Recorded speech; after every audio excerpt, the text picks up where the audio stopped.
Bom dia, Jesus Cristo abençoe vossas vidas, a paz do Senhor para os irmãos. Mais uma vez estamos aqui na manhã desse dia para apresentarmos, para ensinarmos mais uma palavra,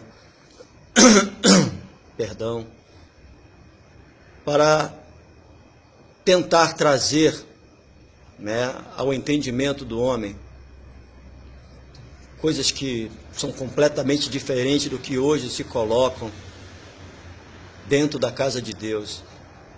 Esse já é o quarto vídeo que eu tenho postado no meu Face e acredito muitos que possam estar vendo podem vir a estar se perguntando: mas por que o pastor Augusto sempre fala que do jeito que está a igreja dos dias de hoje? Realmente, a igreja, volta a dizer, me perdoe, tá? Eu sei que tem uma grande maioria que concorda comigo, mas eu sei também que tem uma grande maioria e possivelmente a maioria esmagadora que não vai concordar comigo, que não tem concordado comigo, que não concorda comigo. Porém, eu lavo as minhas mãos, faço como Pilato, lavo minhas mãos, até porque também aos homens lá de trás, tanto no Antigo Testamento, ou as mulheres que possam vir a ser também, do Antigo Testamento e do Novo Testamento, também já lá atrás, as pessoas que os ouviam, que as ouviam, também já não queriam dar ouvidos àqueles homens e àquelas mulheres. E olha que eles são colocados nas Escrituras Sagradas como homens e mulheres santas e santos. Quanto mais a mim, que não sou santo, sou apenas um servo de Deus, escolhido pelo Senhor para ensinar a sua palavra. Não fazer da sua palavra um negócio, um modo de viver. Que eu digo modo de viver, digo financeiramente. Não busco, através da palavra, crescer em termos de valores monetários, não busco, através da palavra, enriquecer. Pelo contrário, eu busco, através da palavra, conhecimento. Eu busco, através da palavra, crescer espiritualmente. Eu busco, através da palavra, amar o meu próximo. Eu busco, através da palavra, fazer também com que pessoas, através desta palavra que eu conheço, venham também conhecer ao Senhor Jesus de Nazaré. Por isso que eu falo que as igrejas, eu falo as igrejas, eu não cito nomes. Eu não cito placa, eu não cito denominação, não. Cada um naquele grande dia vai dar conta a Deus. Vai dar conta a Deus. O que foi que nós ensinamos? O que foi que nós ministramos? O que foi que nós pregamos? Qual Jesus Cristo que nós apresentamos? Qual o evangelho que nós apresentamos para quem nos ouve? Ou para quem nos ouviu, ou para quem haverá de nos ouvir? Mas eu, na manhã desse dia, não estou aqui para falar disso. Estou aqui para falar sobre dons. Sobre dons. Pelo menos um dom Deus dá para todo ser humano. Pelo menos um dom é universal. E ninguém pode dizer: pastor Augusto, eu não tenho dom. Tem. Este Deus dá sem que o homem peça. Os demais outros, o homem tem que buscar uma separação, tem que buscar de alguma forma dentro das Escrituras Sagradas. colocar para Deus, Senhor, me conceda esse dom, Senhor, me conceda esse dom, e ali buscar para que Deus, achando que caso o homem venha a ser merecedor de tal dom, ele assim derrame da sua graça e aquele homem ou aquela mulher venha ter esse dom e venha exercitá-lo. Mas venha exercitá-lo não para que o homem se encha, não para que esse homem se vanglorie, não, os dons são de Deus, os dons têm que ser usados para a honra e glória do Senhor, simplesmente para que o nome do Senhor Jesus Cristo seja glorificado na terra, seja glorificado nas vidas. Mas um dom, ele é universal, é o dom de amar. Ninguém pede a Deus, Deus os dá, para qualquer pessoa. Uma coisa que me chama a atenção, a própria palavra de Deus, ela diz que os filhos das trevas são mais prudentes do que os filhos da luz. Eu sou nascido, eu sou criado num lar espírita. Mas vou falar uma coisa para você, eu conheço muito macumbeiro, muito pai de santo e muita mãe de santo, que amam o seu semelhante de uma tal forma que a maioria dos crentes não amam. Eu conheço muitos ateus,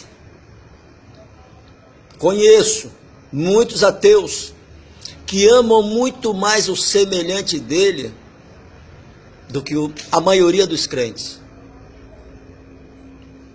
Eu conheço muitos testemunhas de Jeová, eu conheço muitos maçons, eu conheço muitos mormons, eu conheço muitos de tantos católicos, conheço muitos, que amam muito mais o seu semelhante do que a maioria dos crentes.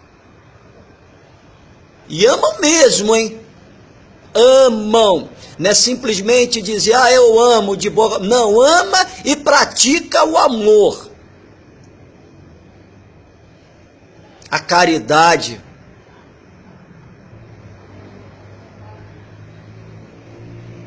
Estão adorando a tantas coisas, não creem no Senhor Jesus Cristo como Filho de Deus, apenas como um Messias, como assim Moisés foi.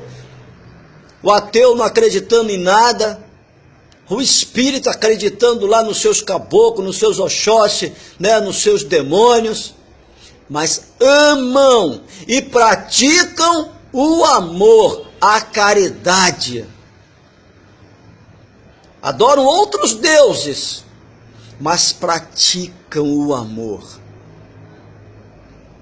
Enquanto os crentes, aqueles que constantemente estão dentro da igreja, com as suas Bíblias embaixo do braço, louvando a Deus, ouvindo a sua palavra, na maioria das vezes até ministrando a sua palavra, na maioria das vezes esmagadora, em cima dos púlpitos, pregando, desce, não vive.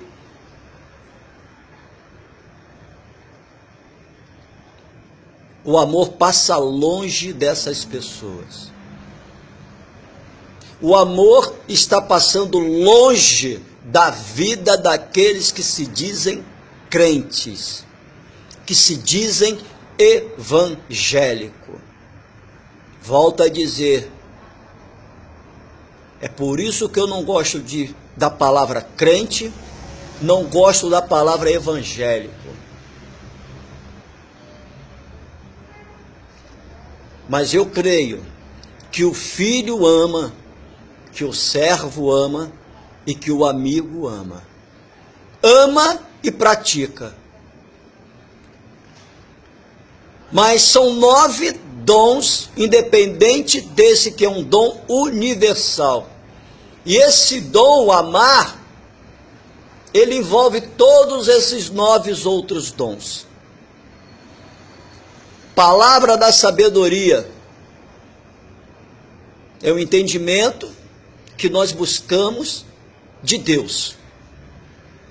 É a revelação do Espírito Santo. O que a palavra de Deus ela fala? Crescei na graça e no conhecimento. Conhecimento é a leitura da palavra. Graça é a revelação do Espírito Santo de Deus. Porque a própria palavra de Deus ela diz: se quiseres sabedoria, peça a Deus. Então a palavra de sabedoria é a revelação do sábio Espírito Santo de Deus. Se você pedir sabedoria, Deus lhe dá. Qualquer coisa que você pedir, que venha a ser em prol, a favor da obra de Deus, Deus vai lhe dar. Mas Deus não vai me dar uma casa, não vai me dar um carro? Sim, se você merecer. Mas como não tem como Deus não dá aquilo que vai favorecer a sua obra? Senhor, me dá discernimento, Senhor, põe mais amor no meu coração, Senhor, me dá crescimento espiritual, Senhor, me ajuda a me separar para Ti. Isso daí Deus vai dar com uma alegria que você nem imagina. Não vai nem haver necessidade de você fazer uma segunda petição a respeito de tal assunto. Porque é algo que envolve a obra de Deus. Se você pedir uma casa, não vai envolver a obra de Deus. Se você pedir um carro, o que vai envolver a obra de Deus? Se você pedir um marido, pedir uma mulher, o que vai envolver a obra de Deus? Nada. O que vai acrescentar no reino dos céus? Nada. Mas se você pedir: Senhor, me dá sabedoria para eu poder entender a Tua palavra, para eu poder saber lidar com meu irmão, puxa vida, Deus vai sorrir nos céus e vai lhe dar a palavra da sabedoria. Porque o que fala em Tiago? Ao homem pronto para ouvir, tardio para falar. Em alguns versículos para baixo, o que fala? Ao homem não somente ouvinte, mas praticante da palavra. Caso não venhamos a praticar a palavra, seria como se nós estivéssemos sendo religiosos, olhando para um espelho e vendo o nosso próprio reflexo. A palavra da sabedoria é um dos 9 dons. É isso. É você ler a Bíblia e você pedir: Senhor, agora me dá graça. E Deus ele vai te dar sabedoria. E cada momento que você abrir a sua boca para falar dessa palavra, o Espírito Santo de Deus ele vai te dar graça. Ou seja, ele vai te encher e vai te trazer à memória tudo isso aqui que você leu lá atrás. Tem também a palavra da ciência. Ela é um pouco diferenciada da palavra da sabedoria, porque a palavra da ciência, a ciência já diz estudo. É por isso que o Senhor fala que Ele chama uns para mestres e outros para doutores. Palavra da ciência é um estudo aprofundado da palavra, onde você senta com 2, 3, 4 Bíblias, né? Você senta ali com dicionários bíblicos, com tudo aquilo, com todo um aparato, onde você possa se alimentar grandemente da palavra de Deus, no seu mais profundo conteúdo, onde no futuro próximo você não simplesmente você ministrar ou pregar, né? Como tantos falam, o cara é pregador, ela é pregadora, é uma palavra também que eu não sou muito adepto não, mas fazer o que, né? Eu prefiro muito mais a palavra mestre, porque é essa palavra que está na Bíblia, porque o mestre ele ensina. Eu gosto de ter um ensinamento, eu não gosto de simplesmente ouvir uma mera pregação, não, eu gosto, quando eu ouço a palavra de Deus, eu gosto de aprender ela, eu gosto de ver um homem ou uma mulher ensinando. Eu não sou muito chegado em ver um homem ou uma mulher pregando, porque quando se prega, volta a dizer, o homem fala da Bíblia aquilo que ele acha que na concepção dele a Bíblia seja. Mas quando o homem ensina, quando a mulher ensina, ele busca um estudo, ele busca a ciência da palavra, a ciência daquilo que ele está falando. E ele tem certeza clareza daquilo que ele está ensinando. Porque ele estudou. Ele não simplesmente leu, ele estudou. Vou dar um exemplo para você. De repente, eu estou no colégio, ou estou numa faculdade, numa universidade que venha a ser. Digamos que daqui a uma semana, ou amanhã, vamos melhor dizendo, amanhã eu tenho uma prova de português. Eu vou passar o dia inteiro hoje estudando a matéria. Estudando.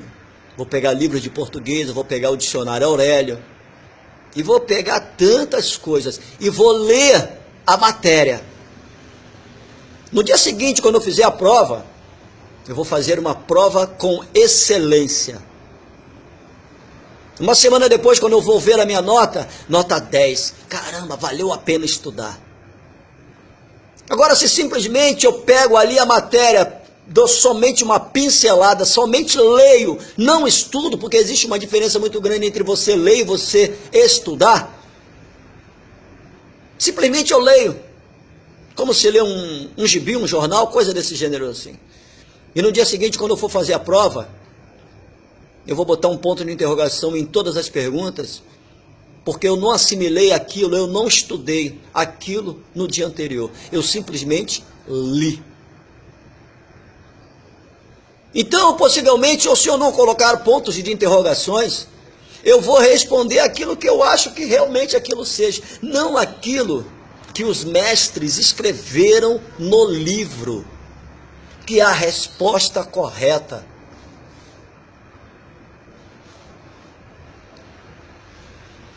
E é esse o dom da ciência, que nós venhamos a estudar a palavra, que nós venhamos a comer a palavra, para que quando chegar o momento de nós ensinarmos, nós venhamos a tê-la atada na tábua do nosso coração.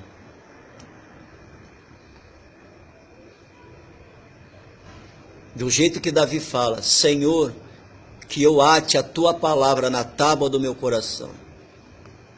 Quando a palavra de Deus está atada no coração do homem, meu Deus, nada o para. Em nenhum momento a sua boca se fecha. E ele tem sede pela palavra, sede de estudar a palavra, sede de buscar a ciência da palavra, o entendimento da palavra, o estudo da palavra. Tem o dom da fé.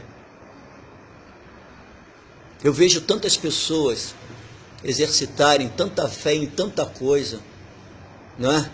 Numa pétala de uma rosa, isso tudo dentro da igreja, hein? A fé num par de meia, a fé num vidrinho com água se dizendo ser água do Rio Jordão, do Mar Morto, todas essas balelas, todas essas aberrações dentro da igreja. Coloca a sua fé numa pólvora que se dizem ser santa.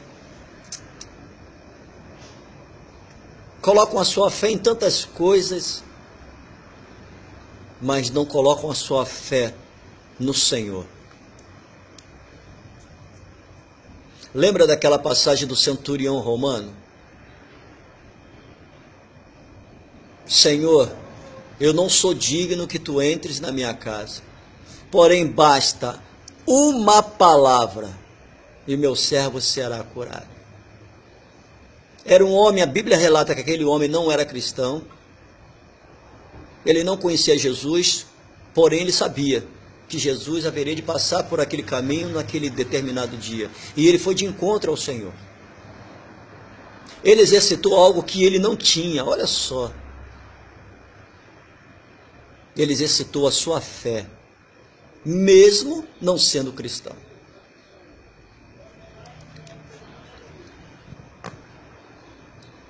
Dom da fé é crer, simplesmente crer.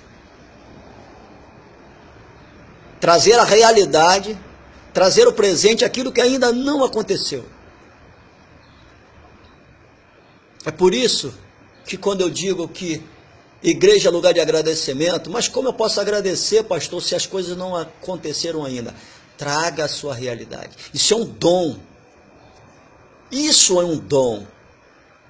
Crer, acreditar que quando você pediu, Deus lhe ouviu, e não havendo mais a necessidade de você fazer a mesma petição pela uma segunda, terceira, quarta, quinta, sexta, 10ª, 8ª ou tantas vezes mais. Não. Pediu uma vez, creia que Deus ouviu. E dali para frente, só louve, só adore e só agradeça. Esse é o verdadeiro sentido do dom da fé. O dom de cura. A palavra de Deus, ela diz que a sombra de Pedro curava as pessoas e o lenço de Paulo curava as pessoas. A palavra de Deus, ela fala que aqueles homens lá atrás, Elias ressuscitou uma criança, se colocando com seu próprio corpo por cima de um menino, orou a Deus, solicitou a Deus que o espírito daquele menino revivesse. Mas uma coisa que me chama muita atenção, que aqueles homens, quando curavam, ou seja, melhor dizendo, quando o Espírito Santo de Deus, através da vida daqueles homens, curavam, aqueles homens não procuravam aparecer. Eu não vejo em momento nenhum aqui que aqueles homens procuravam aparecer após os seus feitos milagrosos, que o dom de curar é um milagre, não é? Diferente dos dias de hoje, que o diabo usa o homem. Você sabe que o diabo ele pode dar vida também? O diabo pode. O diabo pode, o diabo dá casa, o diabo dá carro, o diabo cura uma doença. Pode, claro. A Bíblia diz que Deus colocou ele como príncipe desse século. Ele faz tanta coisa aqui embaixo que muita gente pensa que é Deus. Não. Porque quando Deus cura, Deus traz humildade ao coração do homem. Deus traz simplicidade. Me mostra em que momento Elias foi soberbo, Elias procurou se mostrar. Me mostra em que momento Pedro foi soberbo, Paulo foi soberbo, se mostrou ao fazer os milagres. Eu não vejo isso. Mas eu vejo o homem hoje com tanta pompa dentro das igrejas. Eu vejo tantos banners, eu vejo tantos outdoors espalhados pela rua. Meu Deus. Me mostra qual foi o momento que Elias se autopronunciou, que Pedro se autopronunciou, qual o momento em que Paulo se autopronunciou. Se comercializaram, espalharam para todo mundo os dons que Deus tinha dado para eles, se vangloriaram de tais dons. Eu não vejo isso em momento nenhum, mas os homens de hoje, meu Deus, eu curei, eu fiz, eu faço, faz nada. A própria palavra de Deus, ela diz que nada acontece na terra sem que Deus não permita. Não cai uma folha de uma árvore ou fio do cabelo de homem se Deus assim não permitir. E é Deus quem dá vida, tira e lança num leito de enfermidade. Dom de curar provém do Espírito Santo. Não provém do homem. O homem não cura ninguém. O homem não cura ninguém.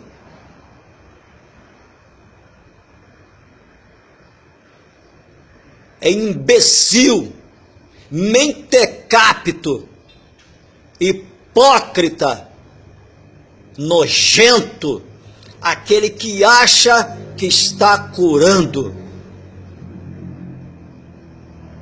O próprio Deus diz que Ele não divide a glória dele com ninguém. Vou dar um conselho para você.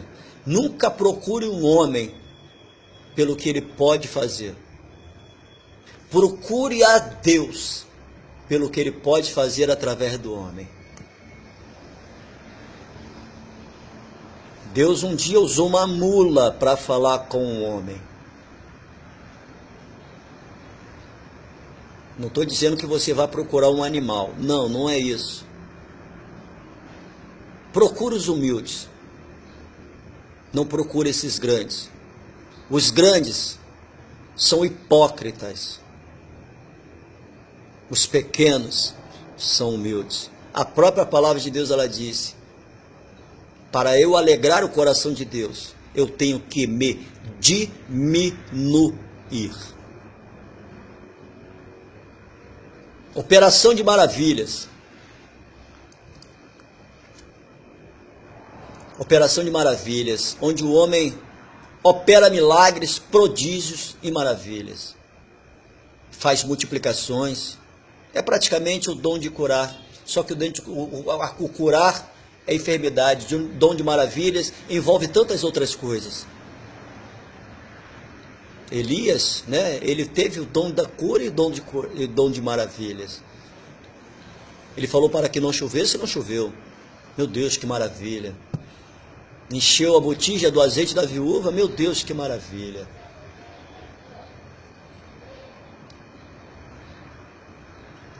São dons de maravilhas.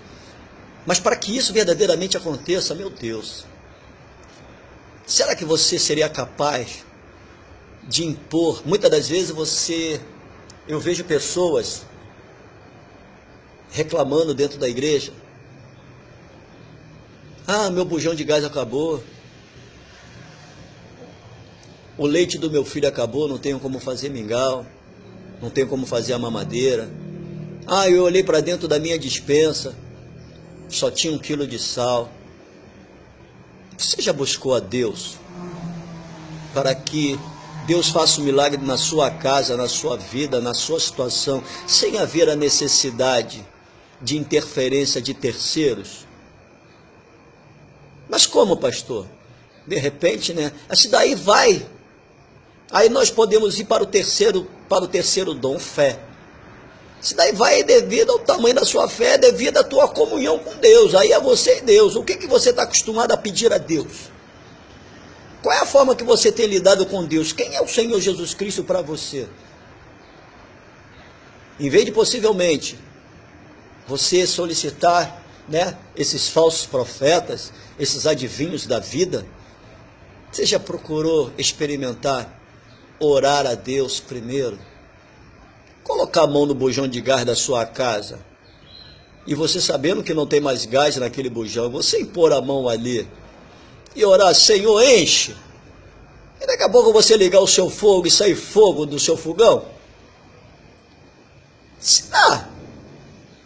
De repente você abre a sua despensa, o seu armário de cozinha, e você abre ali, só tem 1 quilo de sal, ou possivelmente 1 quilo de arroz, sei lá, não tem nada para comer. E você fecha a porta do armário da despensa. Aí você dobra o seu joelho, você ora a Deus. Se mostra para Deus o que verdadeiramente você é, porque nós não somos nada. No livro de Isaías, tem um momento que Deus, ele chama Isaías de vermezinho de Jacó. Na minha Bíblia tem essa palavra, vermezinho de Jacó. Sabe por que Deus ele chama Isaías de verme? Para que Isaías entendesse que ele, mesmo sendo um dos 4 grandes profetas do Antigo Testamento, ele não é nada, nada na dica de nada, simplesmente nada. Será que nós já nos prostramos diante de Deus e nos revelamos para Ele assim: Senhor, eu não sou nada, eu sou um pecador, misericórdia, Senhor. Dons de maravilhas. Aí você fecha a porta da sua despensa, do seu armário da cozinha. Aí você põe ali as suas mãos, depois de você se mostrar, se revelar verdadeiramente para Deus o que realmente você é. E você impõe a mão ali e fala: Senhor, enche. E quando você abre a despensa, está ali lotada de alimento. E aí, você já... Não é? Mas pastor, Vai depender da sua fé, meu amigo. Vai depender da sua fé em Deus. Ah, mas eu não tenho esse dom. Nós pedimos tantas coisas a Deus, esquecemos de pedir o essencial, que é fé, operação de maravilhas e milagres, de cura, sabedoria, ciência, profecia, discernimento espiritual, tantas outras coisas. Nós estamos tão preocupados com as coisas desse mundo que esquecemos de nos preocupar com as coisas dos céus. E a Bíblia diz o quê? Buscai primeiro o reino dos céus e a sua justiça, e as demais coisas lhes serão acrescentadas. Comece a ter uma vida voltada verdadeiramente para Deus, e Deus ele vai te dar, vai lhe dar refúgio, vai lhe dar estratégias, que você vai se sentir maravilhada com o que verdadeiramente Deus vai fazer na sua vida e vai fazer dentro da sua casa.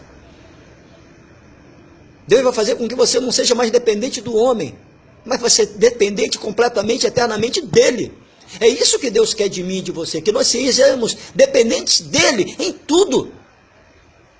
Ah, eu preciso ouvir uma palavra hoje, eu vou na igreja hoje. Sim, precisamos ir na igreja para ouvir, mas muitas das vezes nós precisamos de uma palavra do momento. De que jeito que a gente vai ouvir uma palavra no momento se não tem ninguém para falar conosco? Dobre o seu joelho. Fala para Deus assim: Senhor, eu não vou falar nada, eu quero apenas te ouvir. E Deus vai te honrar, Deus vai falar e você vai ouvir a Deus. Tem o dom da profecia também. Esse está sendo um problema dentro das igrejas. Porque hoje em dia, todo mundo está dizendo que vai acontecer tanta coisa, só misericórdia. Tanta gente aí profetizando tantas coisas que só a graça. Dom da profecia. Só Deus conhece o futuro.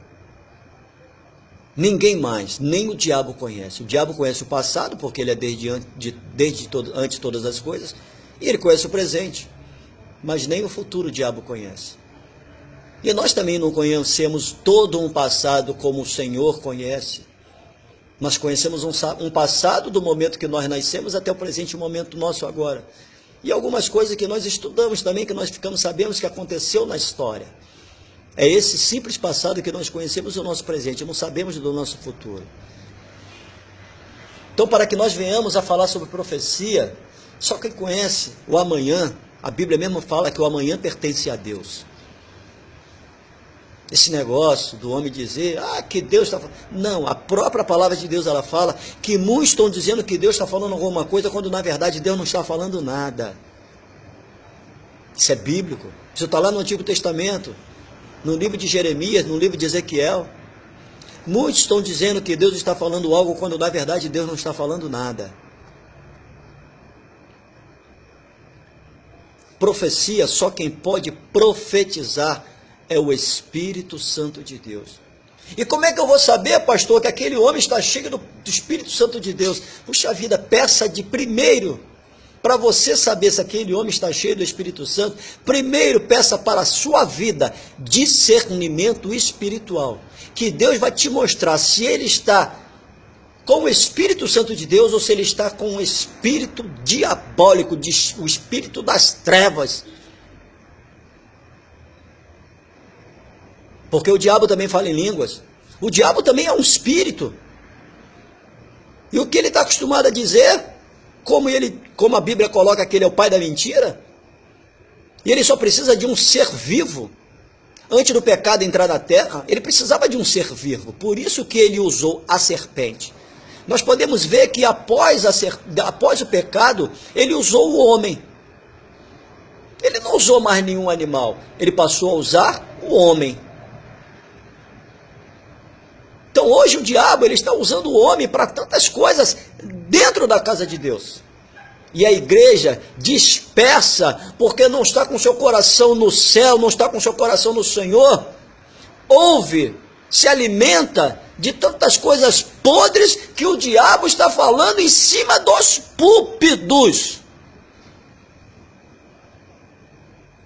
Entregando profecia que só misericórdia.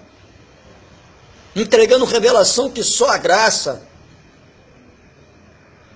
E o homem está achando que é Deus que está falando, que é Deus quem está profetizando, quando na verdade é o diabo.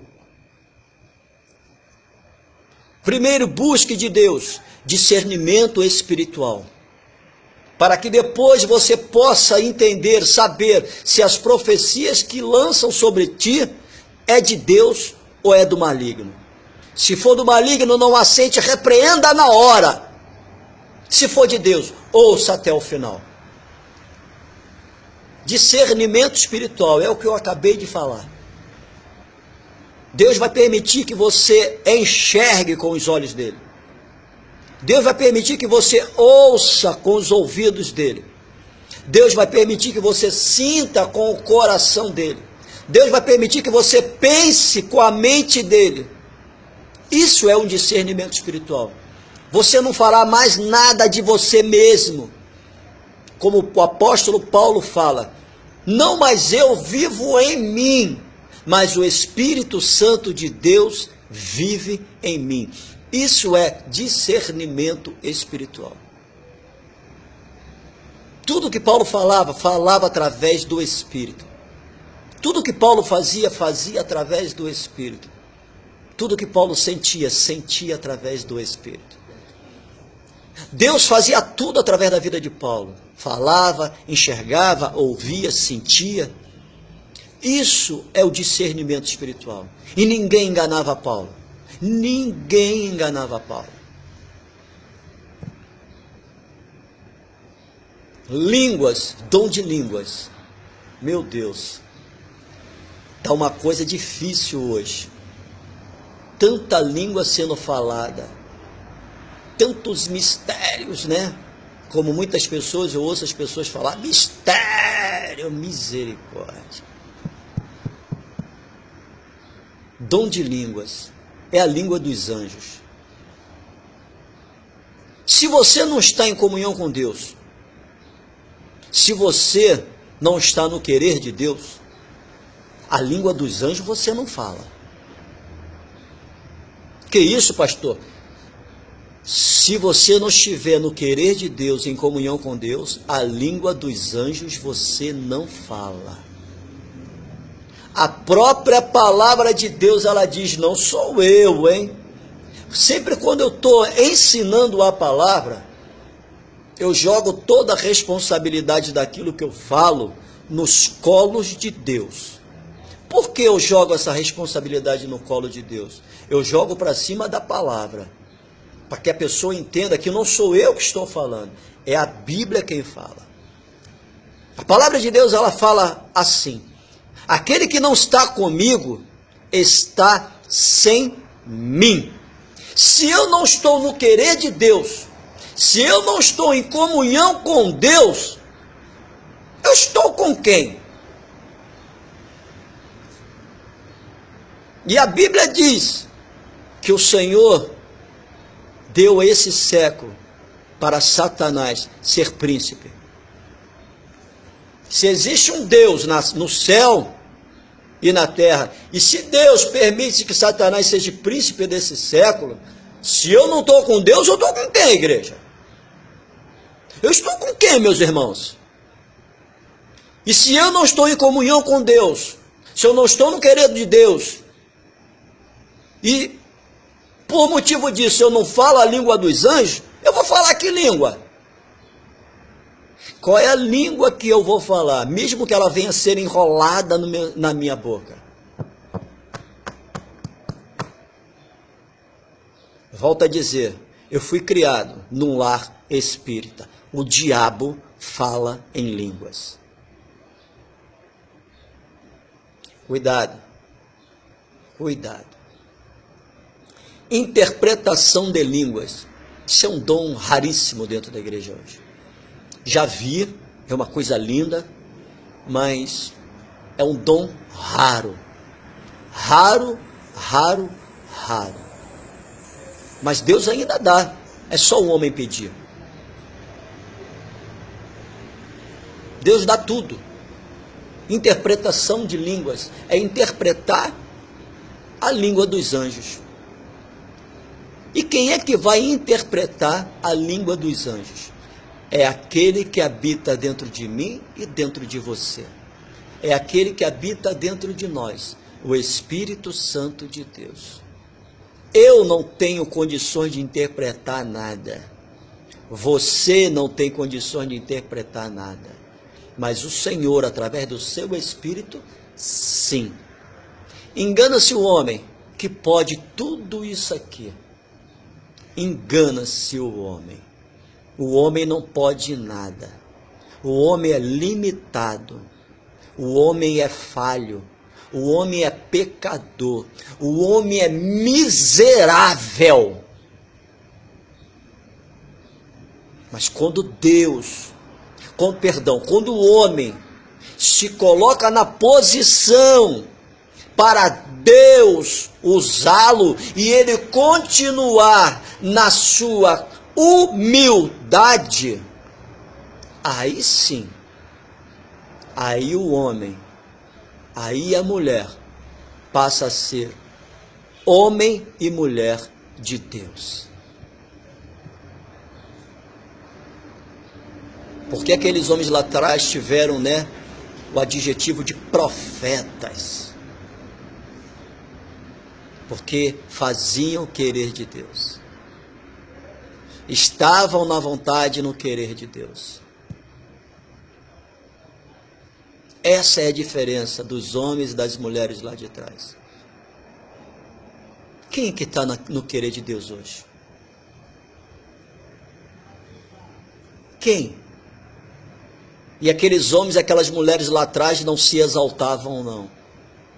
Eles eram simples, humildes. Não se mostravam quando Deus os usava para fazer as curas, os prodígios, as maravilhas, interpretações, ensinamento. Aqueles homens e aquelas mulheres não se exaltavam. Me mostra qual foi o momento que Esther se exaltou. Mesmo quando ela, aí mesmo no livro de Esther não ter um nome Deus, não ter a palavra Deus, mas me mostra em que momento Esther se exaltou, até mesmo quando ela entrou na sala do rei Assuero, ali no trono do rei Assuero, e olha que para entrar no trono do rei Assuero tinha que pedir permissão, tinha que marcar audiência, mas ela não, com toda a sua intrepidez, ela não, com toda a sua audácia, ela entrou, e a Bíblia fala que ela saiu. Mas em que momento a Bíblia relata que ao sair ela se colocou como uma mulher tal? Aí, eu entrei, saí e tal, ninguém... Não. Me mostra qual é o momento em que Josué, ao colocar os pés no Rio Jordão, junto com aqueles profetas, e o Rio Jordão se abre. E aí, me mostra aí que ele se exaltou depois. Aí, eu abri o Rio Jordão. E aí, me mostra aí qual o momento em que Moisés, quando o Mar Vermelho se abre, e eles chegam lá do outro lado, me mostra aí qual o momento que Moisés, ele se vangloria. Aí, tá vendo? Conduzi o povo, toquei no mar, o mar se abriu, eu sou o cara. E aí?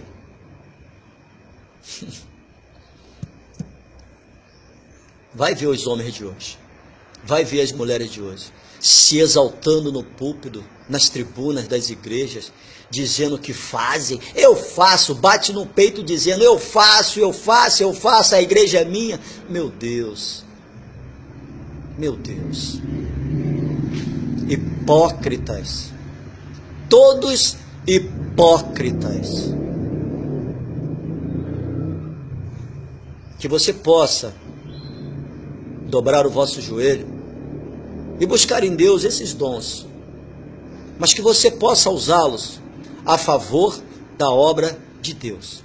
E cada vez que Deus permitir que você os use, que você desça, que você se humilhe, que você não se vanglorie, que você não se glorifique. Não, toda glória é dada a Deus.